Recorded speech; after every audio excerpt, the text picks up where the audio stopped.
What's going on, everybody? It's your boy Fab Freddie Fox, America's Big Brother, and we back with another episode of the Saturday Night Sit Down.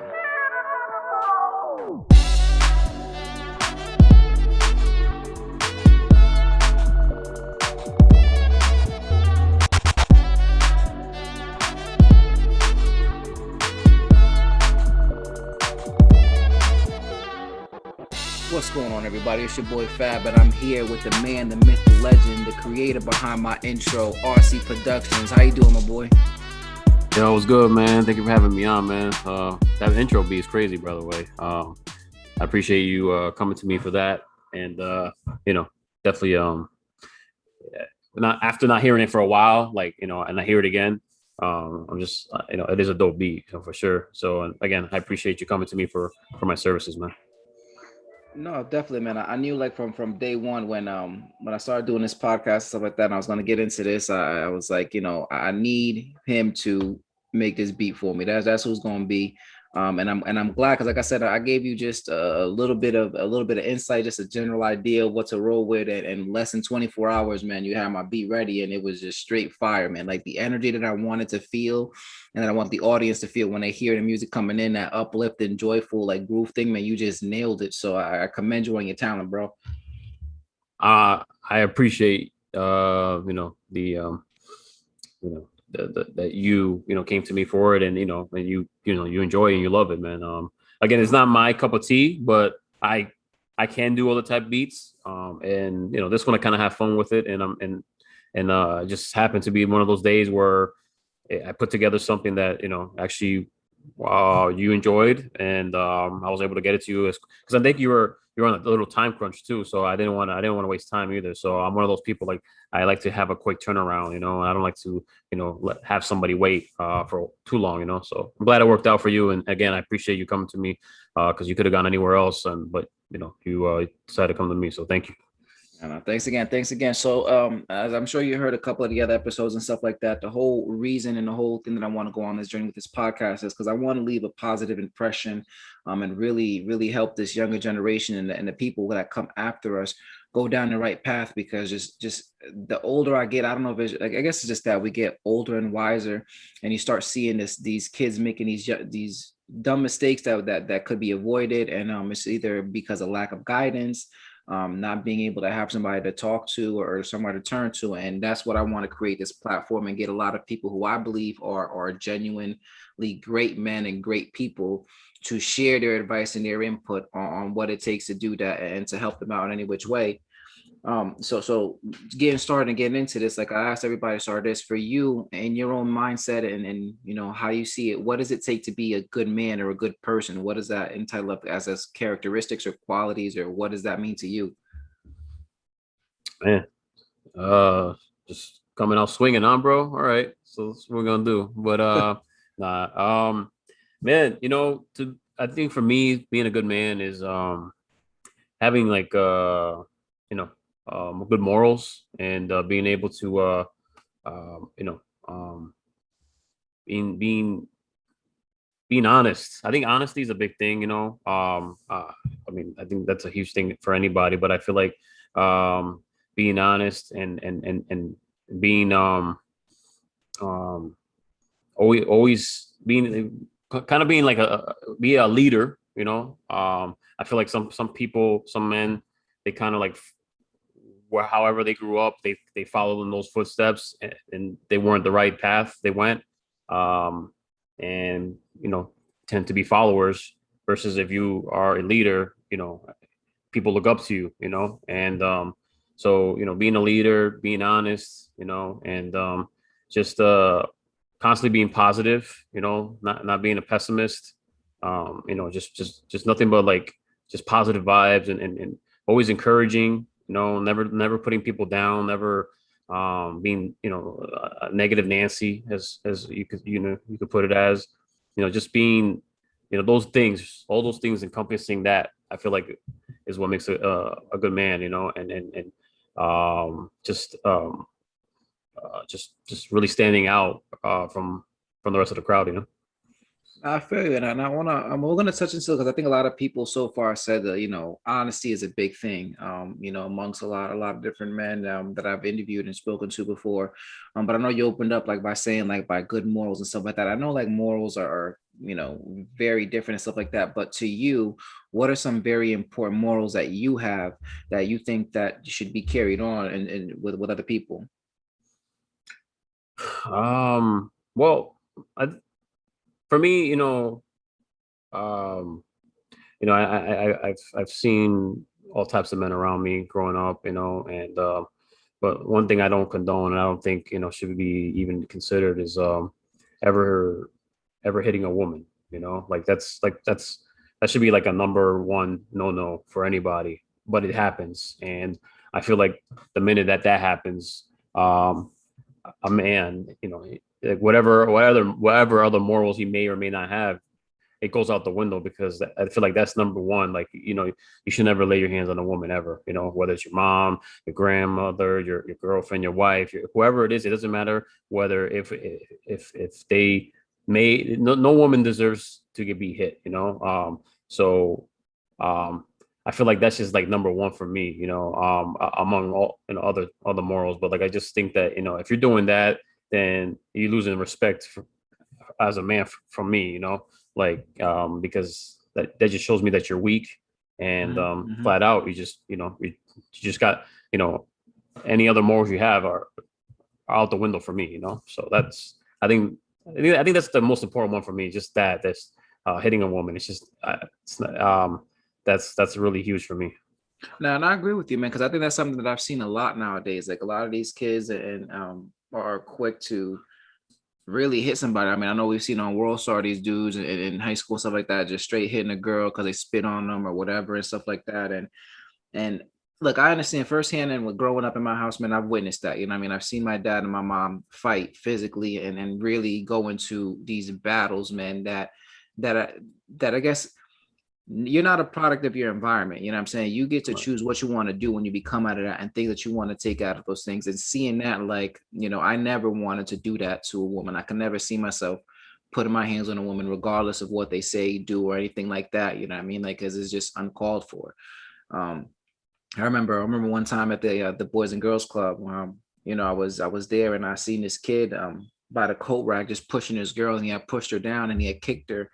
And I didn't even know who she was, man. But I immediately ran over there and I beat the brakes off this dude. And then they called the counselors, and I will never forget that I did not get in trouble for that, man. They commended me Wow. for that, and I was nervous. I thought I was going to get in trouble, but at the same time, I was like, you know what? In the back of my mind and in my heart, my soul, I know I did the right thing. You know what I mean? Like I know I did the right thing. So, and that's something that I agree. Like these people, these kids now, they have to understand that there's nothing that a woman can do that, well, you know what I'm saying, will call you to put your hands on them. Right. Like I think, like Tupac said, we all came from a woman. You know what I mean? Like we all got a Mhm. mother. You know what I'm saying? You would never want somebody to do that to your mom, your sister, or anybody that you love. So I think Yeah. that that's a really good moral and a really good point that you brought up there. Um, and going on, like you said, like that about being a leader and stuff like that. And you also mentioned seeing like the different men around that you had you. I mean, who do you think showed you about leader and honesty and about that stuff that helped you as far as the men around your life? Um, I think me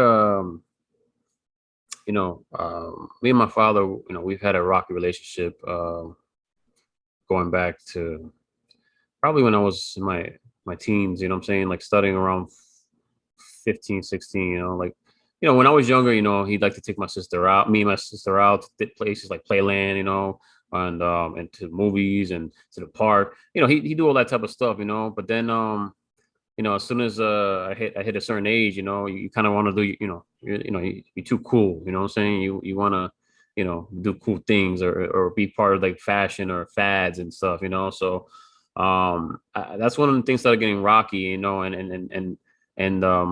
I don't know, my dad, I did look up to him for a while, but then going back to the whole hitting thing, I remember one time it was New Year's Eve in Stanford, and we were living in the South End, and we were on our way to go to downtown Stanford, around, I think it was Bank Street or something like that. Anyway, So we're gonna spend New Year's Eve with my cousin and her family over there. My dad wasn't even home, but when he got home, he was drunk, and my mom was like, he wanted to take us over there. He said, "Oh, I'll take you." She's like, "No, not in your condition. We're gonna get picked up."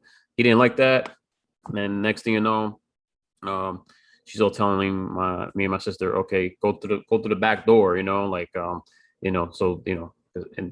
try to sneak out. But my dad Mhm. was like, he was like sniffing it out. So he was like, "No, you guys are not going nowhere." Blah blah. Blah. And then him and my mom got physical, bro. And that's the first time I had ever seen my dad put his hands on her and like swing, and um that was the moment where I kind of started losing, like, I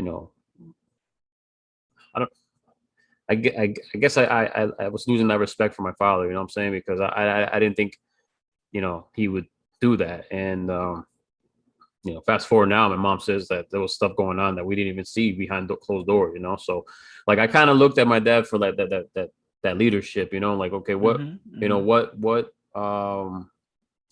what what is it that that I can get from my dad so that I can you know uh kind of be like him. But then when I saw that, I was like, okay, I don't want to be like that. So like, you know um that kind of went out the window as far as him being, like a leader for me. I keep in contact, but I keep a distance from him, because then he became verbally abusive toward me, over little things, that end up being big things.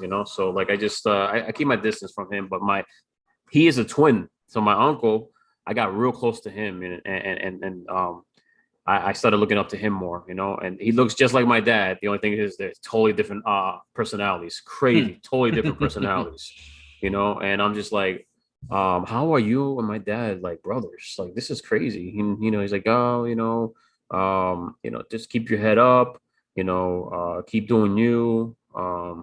There's a whole world out there for you. This is when I was 15, 16, he's like, always look for God, things are going to be better, just know that anything you want to do, you can do it. So I started following that. Just listening to him. A guy that looked just like my father, but talking to me and being a certain different with me completely. Like a 180. You know what I'm saying? So like I was just like, wow. So my uncle definitely, was one of those guys with me growing up that I looked up to, and I keep in contact with him to this day. We call. He's always like, when you coming back to CT? We miss you over here. And I'm like, not happening. I'm out here. Come out here and visit. But I feel like a lot of the things that I've accomplished now, that I have, and the way I am, and I feel like it's because of him, because he's been married, I think 30 plus years, I think, something like that. He's never struck his wife, and they've been happily married. So like the way he went about his life is something that I ended up kind of, I wanted to, like, I said, I want that, and I wanted to be like that, and so yeah, definitely my uncle, man. I think for sure my uncle um uh was definitely that guy that kind of, because he even told me one time we it was crazy. I told him what my dad had told me, getting verbally abusive with me, like just saying crazy things like you don't say to your own kids, but Mhm. but he did. And my uncle, I showed him the messages, and he just starts bawling, bro. And he's just like, if you're like my son, you want to be my son, let's make this happen. Like, he said it just like that, and I'm just like, what you mean, adopt me? Like, I mean, I'm 30 years old now, I'm good, or 34, whatever. But he's like, he just broke down, man. He doesn't understand why my father is the way he is, and he's like, I don't deserve that. And so like I definitely have a lot of love for my uncle, and definitely a father figure slash like somebody I definitely looked up to growing up from my teen years till now. So. Yeah, man, I think that's a little interesting too. I mean, it's lucky for you, like you said, that he's a twin. You know what I mean? Like, so you kind of still have your dad Right. in the way that you want to have him. You know what I'm saying? In the light Right. that you see him and you held him up then and stuff. Um, and I think that's probably, like, I guess maybe like a little different for that, because like for me, I seen more of that abuse when I was younger. You know what I mean? Like, and I guess it was kind of almost the norm to a certain extent, you know what I mean? Like I understood, you know, I kind of could see it coming, you know what I mean? Mm, And it had to do a lot with the alcohol, like you said too. And that's why for me, one of the reasons I don't drink like that, man, because I see the ugliness that comes out of it, you know what I mm, mean? Like mm-hmm, between, you know, the things that happened with my father and my mom, and also like just other uncles and just people in general, you know what I mean? Like that drank so much, I got so belligerent, mm, and started acting like that. Um, I think that benefited me in the one instance is that because since I did see it younger and as I kind of got older, I seen my dad change. So I mean, it was a little rocky for us for our relationship. I think we started getting a lot closer when I was more in my teen years and when I was younger. You know what I mm. mean? Like we felt a Okay. little bit more of a bond. I remember, always remember, we used to have a we used to play wrestle all the time. And then one time I just stopped and I don't understand like why, you know what I mean? Like, and why we lost kind of like that connection. Mm. You know, I have the picture, one of my favorite pictures is of us when we went sledding one time, which is why I love sledding, where he was out because my dad doesn't go anywhere. But again, over time, and the same thing too. I remember one time, like my dad was really drunk, and I was struggling with my weight and all that stuff, and he came home, and he just went in on me for being overweight. Damn, Um, bro, that's crazy. Those are that's exactly the things that my dad was telling me, bro. yeah, it was That's insane. crazy, man. And he just went in on me, man. And I remember that night I went upstairs and I told my mom I hated him. And I guess Damn. she talked to him like the next day, and he didn't make it any better because the next day when he was sober, his Right. word was like, you know what I mean, like whatever I said to you was for your own good. And I'm like, what? Mm. Like, bro, you destroyed my self-confidence, man. Like the Right. one person, like, you know, I can go out on the Nah. streets and everybody make fun of me, but I'm supposed to come home. This is supposed to be my safety, my sanctuary, my Exactly. peace. And it's not. Um, but I mean, I was lucky enough, like I said, over the years and stuff like that, to see the transformation in my dad and become really, you know, an amazing person, you know, over time. That's good, man. Um, you know, and I guess like I said, the blessing for you says that you had your uncle who was a twin who, you know, actually showed you or guided you down the path that you wanted as a father figure. Yeah. And you still came to that outcome, but also you didn't let what your father did, you know, make you into that person either, you know. No. So I Even commend you on that. though sometimes my mom though, she'd be like, man, igualito como tu papá. I'm like, no, no, no, no. She would say, pai cagao. I'm like, what? What you mean pai cagao? No, no, I'm not. Don't compare me to that man. And she's like, no, you have some things characteristics of him. I'm not saying you are him, but you have some things that you need to work on that. And then my wife even calls me out on it, you know. So like I tend to raise my voice. I don't curse or nothing like that, but I tend to like to get my point out across to somebody that I'm Mhm. arguing with. I tend to raise my voice, and sometimes I don't even realize I'm doing it. And you're like, hey, there you go again. You're raising your voice. So like, I'm just like trying to work on some stuff, man. And so I'm getting better with it, and I definitely that's something that my father's not doing. He's not working on getting himself changing himself. He's 60 years old and he's still in his ways and he's alone, and in Puerto Rico, and and it's just it sucks. He's miserable, and he's not going to change, and that's what happens when you don't change, to better yourself, and just sit and look at yourself in the mirror and be like, what is wrong with me? And sometimes you got to look to God too. You got to talk to God, really have a conversation and tell him, look, I don't like this feeling of being alone. I don't like this feeling of me pushing the people away that I love. I don't like how, like, please, work, get, that work yourself, work yourself in me, that change me. I want to do better, but, some people, if they want to change, they will, but if they don't, they'll just be that way till, their last breath, and it's unfortunate because,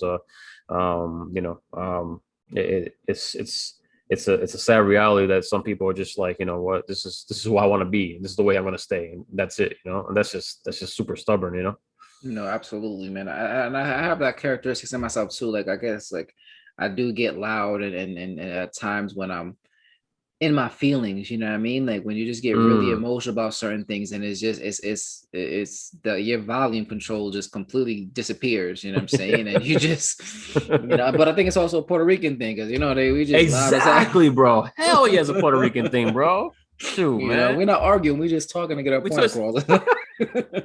it's like those memes out there, like, oh, I'm not yelling, I'm just talking, I'm just speaking regular. Like that's just me and my cousin, sometimes I have to put him in check because he's talking loud and he's like, oh, my bad, I'm not yelling, man. This is just, when I'm passionate about a topic, this is how I talk. And I'm just like, I know, but man, bring it down a couple dBs, it's crazy. And I think you touched on that too, like you were saying, as far as like changing yourself and relying to God and something that your uncle had put you on that path and being that religion. I think it is important to have some sort of belief in something else, you know what I mean? Like it's just in a higher power. I think I said in my recent videos, like I do believe in God, you know what I mean? I believe in a higher power and stuff like that. However, I think that my more connection or my ties is with my ancestors, the people who loved me and know me, like my grandmother, my uncles, and also who passed away, who now are the ones responsible of looking after me. And it's weird when things happen for me in my life or things that go in a positive way. When I pray to them, you know what I mean? Like, and I ask them for assistance and I see different kind of guidance and stuff like that. I think one of the perfect examples I had recently, like a year or two ago with this whole school thing, when I was going to NCC and stuff like that.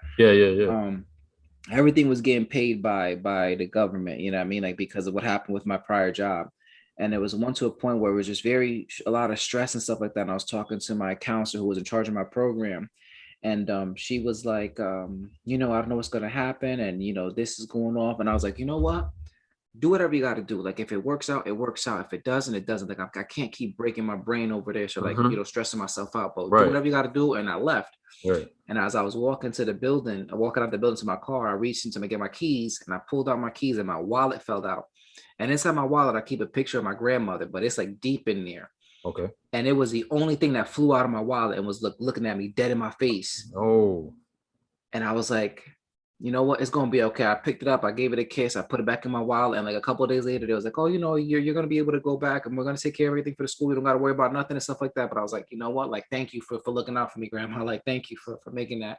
That's crazy. And I was able to graduate. So I think that's also part of that, like, and I think that's what helped my dad too, I guess, with his changes, because he is a very religious person. He believes in all that stuff. And, when his mom and his dad died, I seen more of those changes. And I guess those kind of things really humbled him to want to make a change and do certain things in his life. So that is very, very important. As far as I know, you mentioned that with you. I mean, how often do you go to church and stuff like that? Or you saying how old are you still? Yeah, well, with the pandemic, the church, our church is still shut down.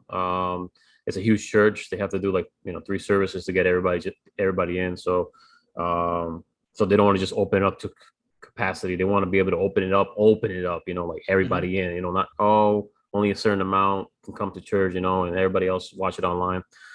So, but yeah, when I met my wife, I was searching, for a place. I wanted to go to church. I do believe in God and all that, but growing up with going to church with my dad, we went to these Spanish churches, bro. And look, my Spanish is, I get by, So when we got a preacher up there rapping, what's in the gospel, like in the Bible in Spanish at 1,000 miles per hour, and it just going like screaming and sweating and just. I'm like, what's going on, man? I mean, what draw me to church too is the music, and look at me, I make music, but I like to listen to music, all types of music, So, but yeah, I mean, when I met my wife, I was looking for a spot, and we found one, in Connecticut, we found a spot and we both liked that we both went faithfully every week, you know what I'm saying? And then we moved out here and we thought it was gonna be a struggle finding something similar, but bro, telling you, God works in mysterious ways. We found something pretty much the same, but only 3 minutes down the road. So Nice. Some people travel for church. They go they try half hour, 40 minutes, an hour, just to go to the church that they're choosing. But our church, we literally found this church, a multi-ethnic church, all types of races and everything, and same music, same style. An hour long. And it was just like God took us from one environment to another, but he still makes sure that we found a house of worship, So, but yeah, man. But once the pandemic, starts to lighten up, I'm sure they'll be back open and we can be in there and and doing praise and worship, together as a married couple. So. No, that's what's up, man. And I know you said that too, like you go into church with all kinds of music and stuff like that. And I want to talk a little bit about that with your music thing, because I remember, man, ever since elementary school, man, you were always talking about making beats. for the longest, man. And that's one of the reasons too why like I wanted to have you on here and stuff like that, because I think it's like I tell everybody for myself, and I think I had to go a long journey to figure out what I want to do or what I want to do in life. And seeing that and seeing people who are so consistent like yourself, like doing music and now seeing you doing these beats and battles and stuff like that is just more of a testament of like who you are at the core and stuff. And so how did you start off getting into that, making beats and stuff like that? How did you start off? Yeah, man. I think it was like the summer of like, first of all, I've always been to hip hop music. My favorite rapper of all time is Big Pun. Big Pun will always live in my heart. I mean, that Mm-hmm. dude, he was ridiculous with his Oh yeah. lyricism. I feel like he'd be, if he was still alive, top five right now. Right. I mean, just that's how I feel like his career, his two albums alone, I keep playing in heavy rotation, man. Yeah, baby, and Capital Punishment. I just play those things all the time, and I can't get tired of it. It's just the whole album is both albums are ridiculous. So I started off with that, man, and I was just like, man, these beats are freaking, they bang, and then I always loved loud systems, I always loved bass, So every time I was in my house, I was cranking up the stereo and trying to, there's a section where you could adjust the bass level Mm-hmm. and bring it all the way up. That was me for everything that I had. The bass was going up, and then people were like, why does it sound like that? Why I barely hear the voices? I said, I don't care about voices. Like, I don't really listen to words, I listen to beats, So like, I just always been that way, But and then in the summer of maybe I think it was sophomore year or maybe junior year, um, I was just I had just got back from South Carolina, Me and my mom try to do a experiment, and it failed. So we got back and then we tried Puerto Rico. That failed too. But then we got back again, and then finally I was with my dad, and then the summer came, and I was just I was kind of home in the summer. I didn't really do much, So like I was always in the chat rooms, Yahoo chat rooms, and they had microphones. You could talk to people, Yeah, meet girls, yeah. and all that stuff. So and I met this dude from Portchester, and Mexican dude, mad cool. By the way, I don't know if your listeners are into gaming, but if you are, follow Chaka Beast gaming. He's one of the best out there for Call of Duty and all that. But definitely shouting him out because he uses my music on his streaming. So, but because of him, I am into beats. That's why I'm shouting him out. Because of him, he showed me the software to make beats. Because of him, I learned how to get my foot into making beats and how the structure and formatting and understanding the theory behind it, because you can't just open up the program and just start doing it. You have to understand what you're looking at, So because of him and him presenting me with that software, the bootleg version, it was cracked. So shout out to Kaza. Oh So wow, yeah, so yeah, man, damn. I couldn't I couldn't buy it, So so anyway, so I used it and I started making them, bro. From that point on, all crappy. And then I got to college. I went to UB and I was in the dorm, man. And messing around with some beats. And this kid came into my room because I kept my door open. And he just knocked in. He's like, "Hey, man, it sounds pretty cool. You mind if I give it a shot?" I said, "What you give it a shot?" I said, "Oh, I make beats too." I said, "Have a seat, bro."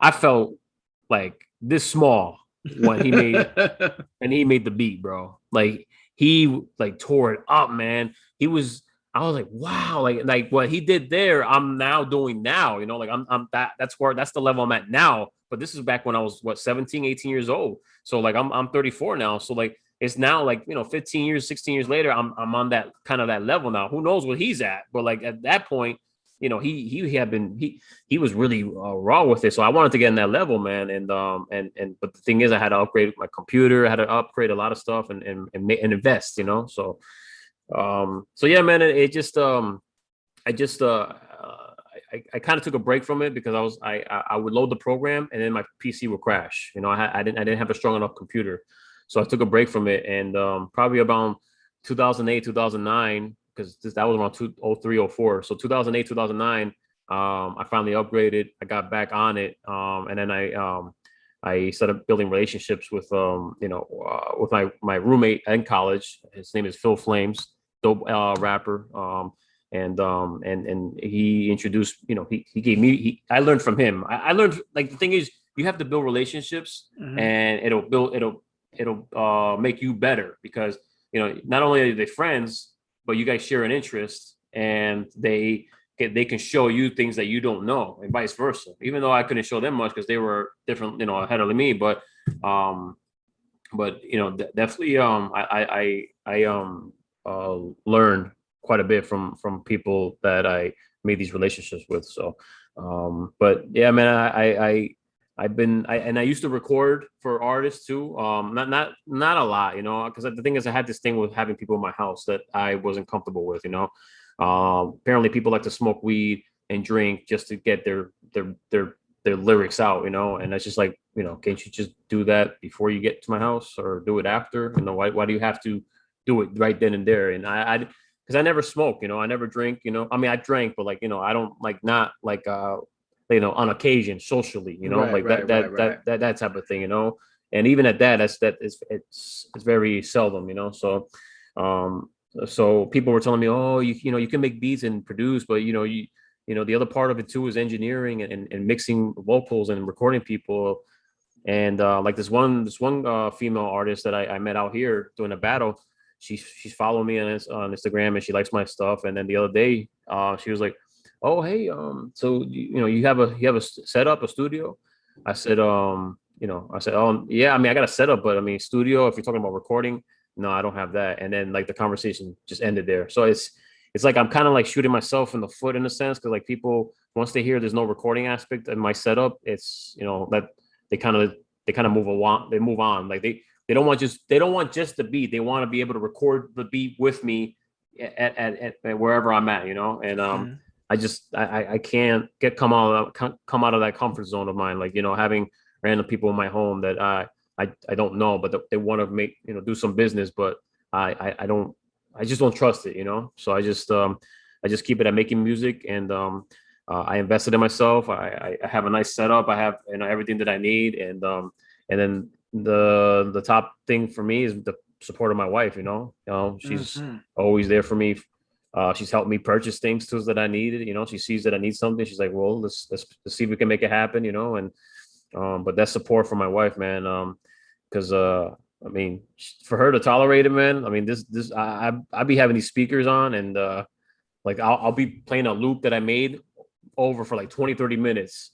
And then she'll come out and she's just like, "Are you done?" Just like, just like, I said, Any? just a little bit more, just it's like, how much more, like it's just, but I know, I get it. It can get annoying, and that's why I have the headphones, but sometimes I have to hear it, on the speakers, so yeah, man, definitely been doing it on and off for since 2004, man. And I feel like I'm getting better all the time, and I'm making great relationships. And now I'm starting to monetize it a little bit more, not too crazy, but to quit my job. But here and there are people hitting me up for beats, mainly for podcasts too. Like the guy that I used to work with, Sean, on the Come On Man Sports. He has his own network now with a bunch of guys, and they have like 6, 7 shows, and they wanted beats for all of them. And so I was just There you like, go. well, There this you go. this work. So it's definitely like people coming out and just hit me up, like, hey, what do you got? Can this, we need this for this show, we need this for that show. And it's just cool that people just reaching out to me, wanting my music, man, because it's one thing for family and friends to be like, hey, this is cool, but then to have people want it and represent it on their show says a lot, speaks volume to me.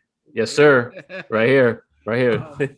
but and that's a great thing to get, what I'm saying, and a way to get to where you are now, man, a long journey. But I picked up on a couple of things that I want to touch up on as far as like characteristics. I think another thing is that as far as being able to be great men is, like you said, being that dude in that chat room. Was this gaming tech now, Chaka Beast Gaming. Chaka Beats gaming now? You said that was back in what, like Oh, four, 17, like, yeah, that was like 03, 04. and you're still not having a relationship with him, and you know what, like that, he helped start you. I mean, so that's another thing too, is not being afraid to give a hand. Like I always say that, I mean, like a man will never forget somebody who helps them when they're down or helps them make themselves better. And that's something that we need to, do more of. I mean, like, I think a lot of these kids now, like I was talking to with Mission in our podcast, like, just their egos are way too big, and they Yeah. don't know how to accept help or how to give help to help somebody big up, because they feel like everybody's trying to be in their pockets or take their greed. And Mm. we not want the same thing, but we want to just help you out and grow. Like you said with him and Chaka Beats, like, how else is your relationship with him? I mean, you guys still talking in, and you guys doing beats and stuff like that still, or just Well, we kind of lost touch for a few years, but then we reconnected on Facebook, and then I saw he was doing the gaming, and then he saw that I was still doing the music, and then he's like, um, because he was making beats too, man. But then I guess he stopped. He was good with it, so I guess he got more into the gaming. So I was like, hey man, just so you know, I got a beat tape out. If you want to check it out, it's on all streaming platforms and it's on Bandcamp. If you want to support, you can buy it on Bandcamp or whatnot. And he's like, he did, and he's like, you know what? I have an idea, man. What if I just play these beats on my stream, and shout you out, give you credits and all this. I kind of need music, and I can't be using stuff that's already out there, copywritten. So I said, yeah, I mean, cool. I mean, I'm slowly getting my stuff out there, but whatever I have out there, definitely. So for him to want to like use put my stuff out there and then I help him out too. I share his streams, I donate, and it's just like you I feel like you can't know one person can't always just be giving. You got to give too, and don't expect anything back. Like I give and I don't expect nothing back. If I get something, great, man, that's awesome. If I don't, that's awesome too. I don't do things to get like nothing. It's just like I like to help people. Like I make beats. I do the business, and then I move on. Like I said, I don't expect anything in return, man. To be honest, I know the big man upstairs is looking at me, and he's gonna be blessing me abundantly down the road with whatever he has planned for me. So, but yeah, man, definitely that's definitely not something that I'm into. Like like send to receive, receive to send. yeah, no. I mean, I tell everybody else too, like, and I said in the with Mitch too itself, like, I tend to like to do good deeds for selfish reasons, because it makes me feel so good. You know what I mean? Like, knowing that I was Right. able to help somebody out. It's like a satisfaction.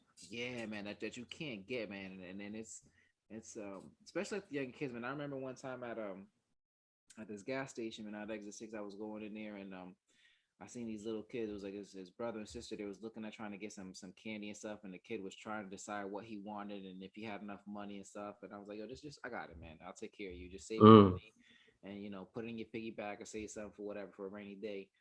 And it was he was so happy, man. And Hmm. they went out to the car, and then after I finished paying, I was walking out. This big SUV rolled up on me, and this man rolled the window. He was like, yo, what's up?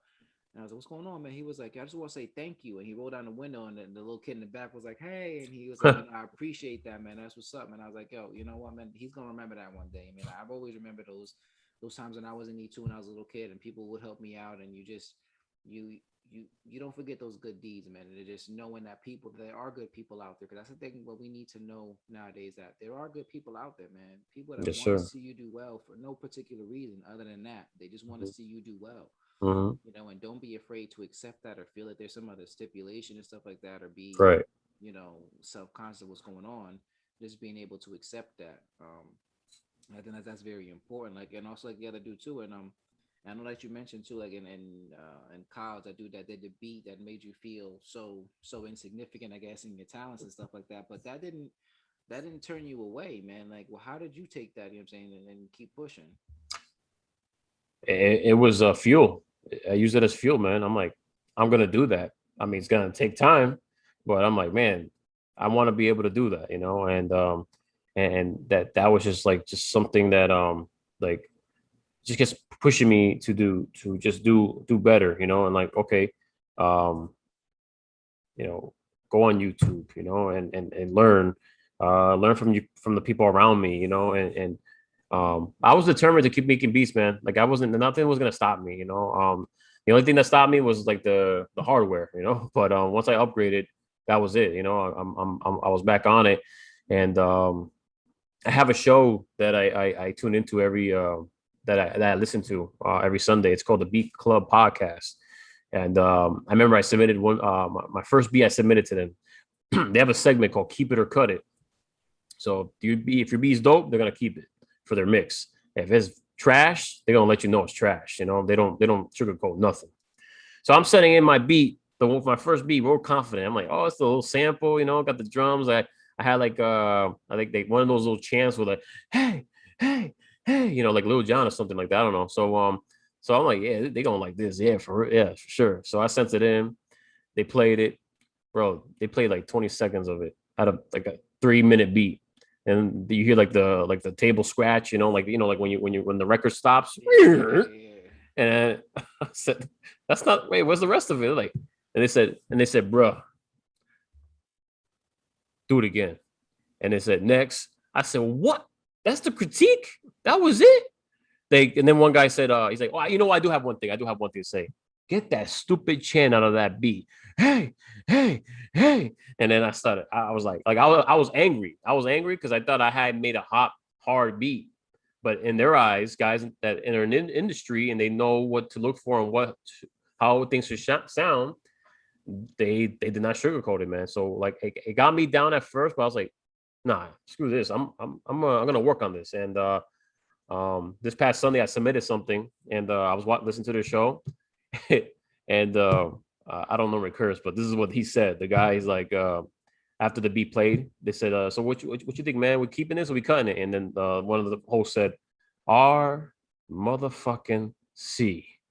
That shit was fire, man. My cheekbones were way high, man. When I was like real cheesy, man. I was like, he's like, and then the other dude was like, "Yeah, you hit the nail on the head with this one. Yeah, this one, uh, we actually got no critique for it." So that was like a satisfaction for me to hear that they had no critique and I nailed it. You know, they said finally this is you, because there was some things they told you to fix, what I should do, mix this and that. They said there it is. You finally got it. And when they say you finally got it, man, I feel like all the work I've been putting in, man, really was worth it. You know, so it was just Yeah, like really good to hear from them. You know.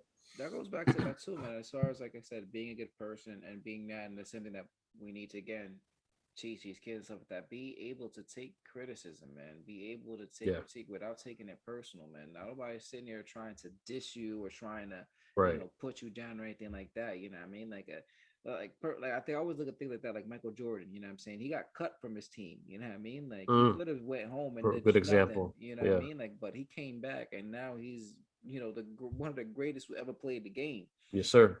Because he kept himself open, he kept it striving, and just like you know what I mean? Like, yeah, you could have said, you know what, like I'm done with this and packed up all your shit and called it quits, but you said no. You know what? I'm gonna get into like this. You know what I mean? And it took some time, but you're able to do that. So that's another thing too. I think another characteristic that I can add on it today is perseverance. You know what I mean? Like you got to be willing to go through the fire. You got to be willing to take these hits. You got to be willing to, get beat up every now and again Yes, because it's sir. only going to make you stronger. It's Mm-hmm. only going to make you better at your craft. Like I was telling you before when we were, before we started this, you know what I mean? Like I did it for a couple of episodes and it was kind of like deterring me a little bit, but I was like, you know what? I got to figure this out because this is what I want to do, man. I know Mm-hmm. I want to do this. I know I want to make this big. I got to figure out my pattern, my cadence of what it is to do this so I'll be able to improve. Um, and just like you, I'm lucky to have a very, very, understanding and motivating wife. You know what I mean? Like she's, I think that's very true. Like they say, behind every strong man, there's a great woman. And like a lot of my setup here, like with the desk that I have, the laptop that I'm using, you know what I mean? Like a lot of things was given to me by her. These headphones were actually hers, saying that Oh, she's shit. letting me.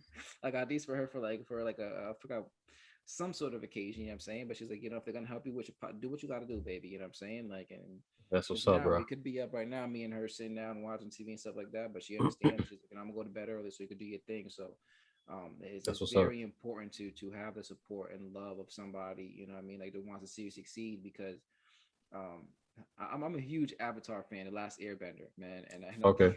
and I think of General Iroh when he says, although it's always good to believe in oneself, a little help from others goes a long way, you know. Mm, And sometimes, mm. you can only boost yourself up so much and give yourself so much confidence. Sometimes you need that little extra push of somebody or someone close to you to say, hey, you know what, you're doing a great job, to kind of Yeah. give you that extra boost. So Yes, sir. again, commandments to your wife. I mean, she's a very, very understanding and great support system for you. And you continue doing this stuff. Um, so as we wrapping this up, and I want to ask you just two last questions, and the first one is for you, what do you feel was the best advice you have ever received? Best advice I've ever received. Um, hmm, that's crazy. I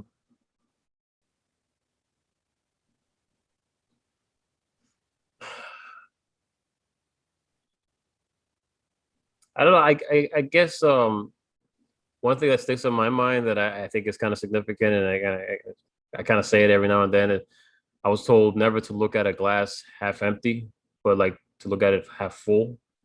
So like, like my whole um like just because I'm not Timberland or I'm not Jay-Z, I'm not, that's that, you know, I'm still making music. I'm still a producer. I'm still doing what they do, just on a more of an underground scale, but to now look at that as like, man, I won't be on their status and never make millions. For me it's not even about that.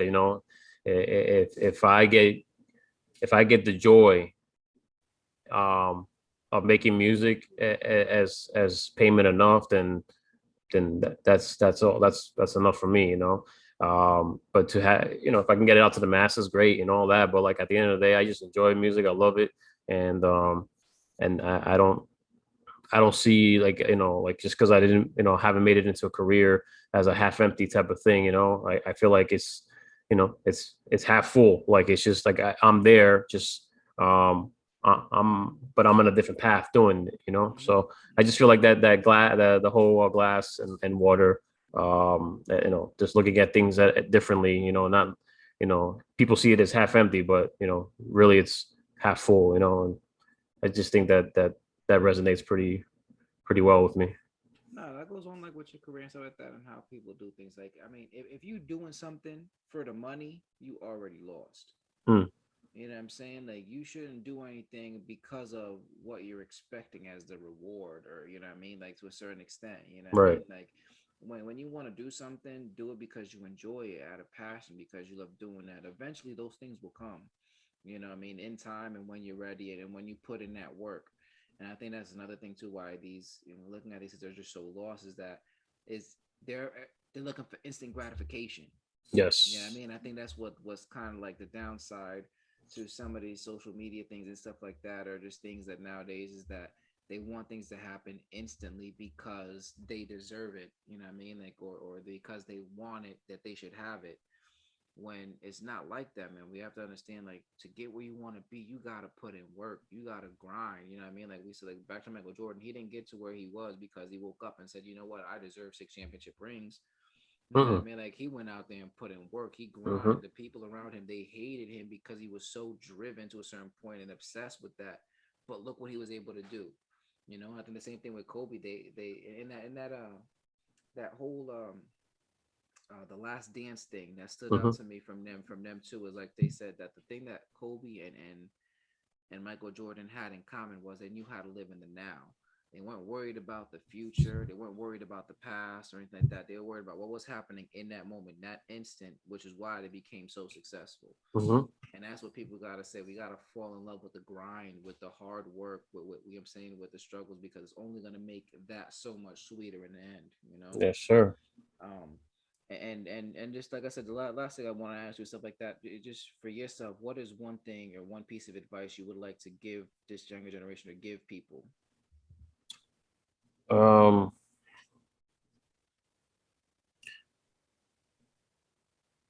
um, never. Hmm, keep.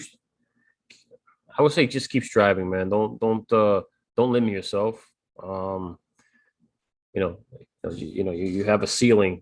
Try to bust through that ceiling and go level up. Don't